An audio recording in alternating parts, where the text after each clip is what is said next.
Morning, this is Tom Alexander. It is Sunday morning in beautiful Charleston, South Carolina. It is October 24th as we head into the last week of October. We're going to do a review of today's pre-market report that most of you have received. Please like this video if you like it. And I would appreciate it if you would hit subscribe. That way you will be notified when I post these things and you won't miss a thing, and you'll be notified as quickly as this is posted. One more thing, go Braves. Okay, let's take a look. Let me show my screen here.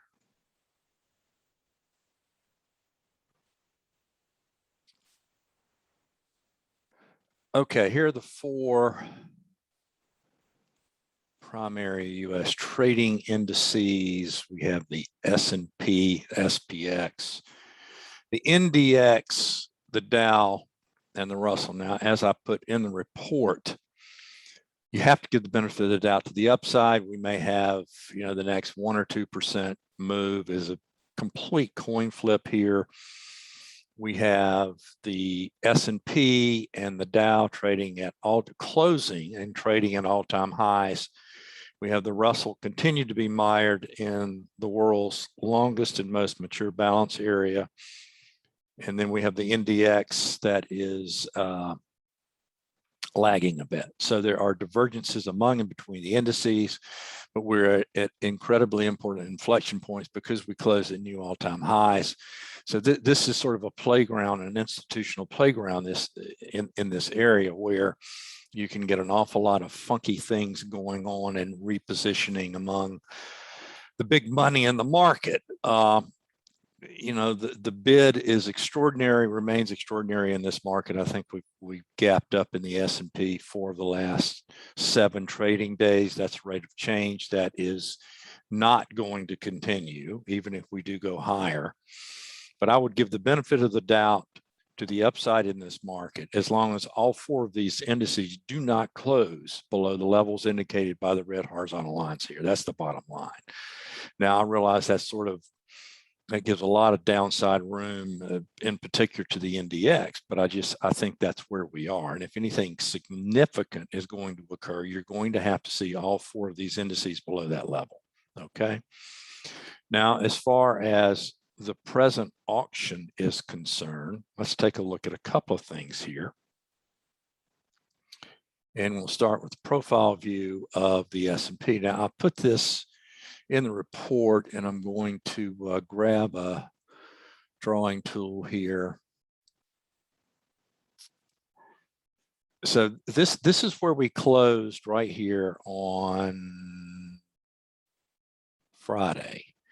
And this is the October auction. Now, I put in the report, it's not a complete auction. It's very funky. We do have this high volume node down here. So we could do what in market profile terms is a double distribution. We could be forming a double distribution. That would be quite bullish, frankly. And if we do that, then what you're going to see is something like this.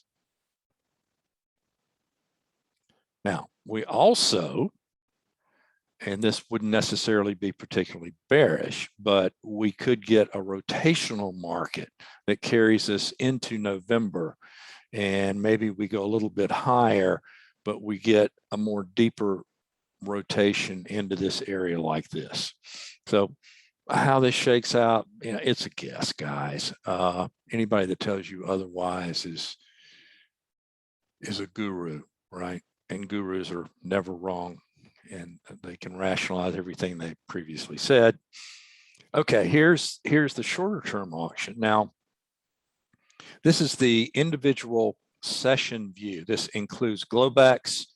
And for those of you that may not be familiar with how I do this, I basically section out the time frame of each day into its separate auctions.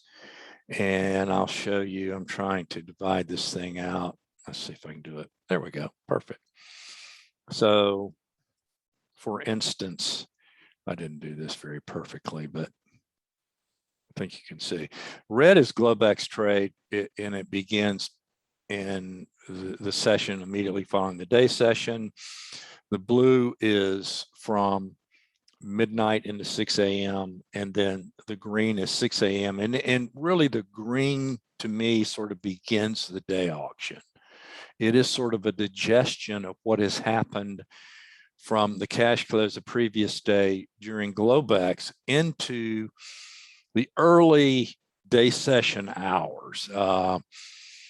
So I do pay a lot of attention to it. So what we can glean from this particular view,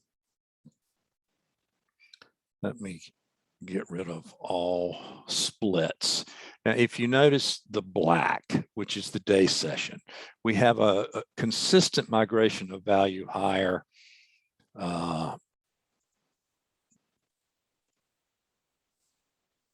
And then we closed on Friday below the high volume node that was established on Friday. So Globex could be interesting, real short term here. But what you're looking here, this area down in here, I would be watching. I will be watching in Globex. I'll be watching early in the cash session.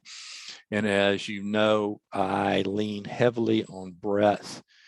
In the context of breadth with where we are from a structural perspective within the auction to determine, okay, is this a level I want to buy or is something developing more to the downside? So that can't be determined in advance, but it's something that I'm going to be paying attention to, and you should be too. Okay, let's take a look at breadth.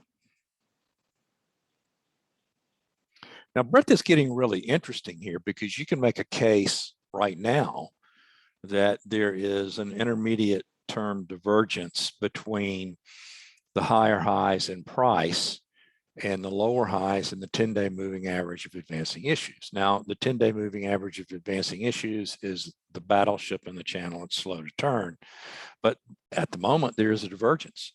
Now, that can be erased very quickly by Tuesday or Wednesday of next week if we have positive breadth those 2 days, particularly if it's very positive. But then if that occurs, then what's going to happen is you're going to get breadth into an upper extreme from where it's unlikely to form some sort of super important top, but the market will become more two-sided. Now throw seasonality into the equation, which is bullish, and I think everybody knows that. So we're really at an important inflection point from an internal perspective, from a structural perspective, and from a seasonal perspective. So I'm cautious about getting overly bullish. I'm cautious about getting overly bearish. I'm going to be paying very close attention to each day-to-day and how the structure forms each day and how the internals as measured by breadth react to what's going on to price action during the day. And that's going to guide a lot about my trading strategy. I'm sort of going into Globex cautiously and into Monday cautiously. This rate of change that we see off of the low from the 13th is not going to continue. Well, we may go higher, but you're not going to have gap up, gap up, gap up without that resolving in a pretty significant retracement that flushes out all the late money. So as usual, it's going to be fun next week as we head into things. The jury is out in terms of, are we forming a short-term top and we're going to get a 1-2% retracement and we're going to test those levels that I have highlighted on the daily charts, or are we going to grind a little bit higher and then maybe we rotate and we end up in a balance area with an upper extreme up here and a lower extreme down here. So we shall see. Guys, have a wonderful week. And again, if you like the video, please click like. And if you have not subscribed, please do so. Have a great week. I will be in touch.